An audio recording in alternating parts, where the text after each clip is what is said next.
प्रसंग उस समय का है जब सम्राट अशोक ने कलिंग विजय कर ली थी।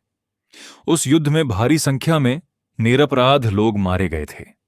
बहुत से बच्चे अनाथ हो गए और स्त्रियां विधवा हो गईं। सम्राट अशोक अपने विजय गर्व में चूर हो रहे थे। जीत का जश्न मनाया जा रहा था। अशोक अपनी माता को बता रहे थे, कलिंग नरेश मेरी अधीनता स्वीकार नहीं कर रहा था। मैंने उसे ही नहीं, पूरे कलिंग को राख के ढेर में तब्दील कर दिया। सम्राट अशोक सोच रहे थे कि माता उनके इस विजय पर गर्व करेंगी, खुश होंगी। लेकिन सम्राट अशोक की अहंकारपूर्ण बातें सुनकर माता दुखी हो रही थीं। उनकी आंखों से झरझर आंसू बहने लगे। वह इस युद्ध और उसके परिणाम से अत्यंत दुखी थीं। माता को दुखी देखकर अशोक को आश्चर्य हुआ। उसने पूछा, माता, आप रो रही हैं? हम ऐसा क्यों? आपको तो अपने वीर और विजयी पुत्र पर गर्व होना चाहिए। प्रसन्न होना चाहिए कि आपके पुत्र ने कलिंग पर विजय प्राप्त कर ली है।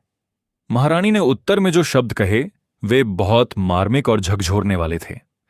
महारानी ने अशोक से कहा, पुत्र, तेरा नाम अशोक है, यानी दुनिया को शोक मुक्त करने वाला। लेकिन तू तो संसार में शोक का ही प्रसार कर रहा है।